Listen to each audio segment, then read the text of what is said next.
welcome to another video on our Mount Sinai channel here on YouTube. I'm Angelina, and every week on this channel we'll be bringing you some tips on positive psychology, parenting, raising children, especially if they are at a school-going age, as well as some other educational, interesting and fun updates from our own school here at Mount Sinai. In today's video, I thought I'd share with you a couple of things that I have learned in my own parenting journey with my children, and I thought that these might be things that you might want to also apply in your own lives, in your own parent-child relationship. You will find that applying these things definitely deepens the bond between you and your child, creates a happy home, as well as habits that your child will carry on for the rest of their life. So if you like what you see, we hope that you will consider subscribing to our channel for further updates, and don't forget to hit the bell icon next to the subscribe button so that you can be notified whenever we post a video on our channel. So without further ado, let's get started. The first habit that I'm going to be talking about is playing with your child. As you already know, children love to play, and there is not a child I've seen who doesn't like to get on all fours and engage actively with his toys. But what is more meaningful is when a parent gets down at a level with their child and plays with them actively and intentionally. I believe this is a great gift we can give our children, is a gift of us being present with them even as they play. Children at this very tender age learn to problem solve, learn dexterity, motor skills, coordination, as well as people skills through play. And who better partner to play with than their parents? So the next time your child asks you to sit down and play with them, I hope you'll consider sitting a while and playing with them. It'll help them process things a lot better. Just as adults, we find comfort in talking to another adult. Children process a lot of things by play, and giving them the gift of our friendship, giving them the gift of our presence while they play, and engaging with them. Even if it means starting out at 10 minutes a day, or even certain blocks during the day that you play with them in the morning, maybe after they come from school, and in the evening, can do wonders for their brain and wonders for them, and especially it's something that will be a fun memory for you as well as for them. The next thing I want to talk about is reading with your child. I can't mention enough how much I enjoy reading today, and that's because of the investment my parents made reading to me over and over again. I think this is something that every parent can give to their child, is taking a book and spending time with your child reading aloud to them.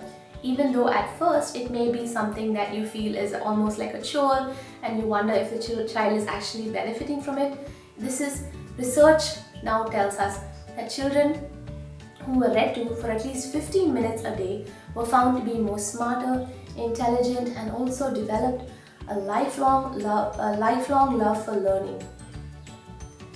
So let's not take book reading or time to read with our children for granted. It's something that we can consider it as a gift we give to them when we flip pages with them, when we read with them.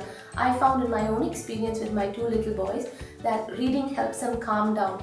They are able to connect sights, sounds, as well as words in their daily life. They relate to words, and so I found that their vocabulary is improving. So I would encourage you, if you haven't, to make time in your schedule to read with your child intentionally. The next thing I want to talk about is hugging your child. Physical touch has many connotations in many different situations, but in our conversation today, physical touch between a parent and child is so important, and a child can thrive on that. A child feels loved, cared for, wanted, protected, and feels like he has a value and place in the world when parents communicate this with him every day. A simple pat on the back, I love you, you can do this, I miss you, you are special, you are wanted, we love you, goes a long way and makes a huge difference for your child. Especially after a long day, when your child comes home from school, hugging them or holding them close can affirm to them and remind them that they are wanted, they are loved, and that you miss them. So I hope that you'll try that out too. Many times in our culture we don't really express our love to our children, and in the end we miss out and our children miss out. So I think we can take a cue from the fact that everyone loves to be affirmed and encouraged. We like it too, so there's a lot more reason that our children would want it too. The next thing I want to talk about is allowing your child to help you. As parents and as busy mums, sometimes we feel like no help is good because we've got this. But allowing children to help us has a lot of value to them. They feel like they have a place, they feel like they can contribute, they feel like they are wanted, and it also boosts their confidence and their own sense of self-esteem. You can start with little tasks in the kitchen, like maybe setting a table, bringing you some cutlery from the table, helping you with something else like arranging their books, maybe putting their shoes back, helping a younger sibling with a small task.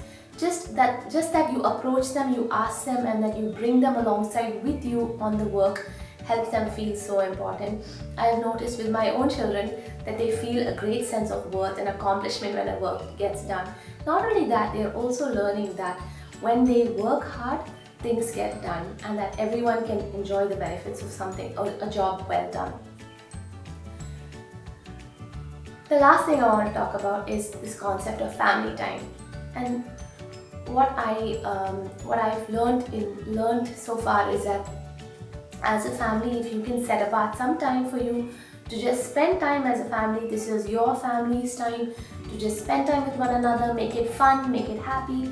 This might be as simple as watching a movie or going out or just spending time at home over a meal.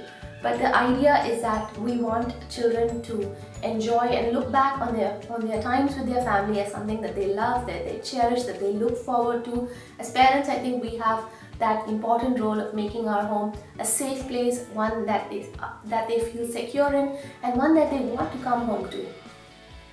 So there it is, 5 things that I shared with you today that I hope that you will, that incorporating this into your life and your child's life would enrich it, make it all the more sweeter. You might already be doing this, but I think this will add a lot of value to you. So let's recap again. Once again, it is playing with your child, reading with your child, hugging your child, letting your child help you, and last, having family time together. Anyway, that's all for this video. I hope you found the tips in this video helpful. If you did like it, please leave us a comment. We'd love to hear from you. Till then, thank you for joining us, and bye bye.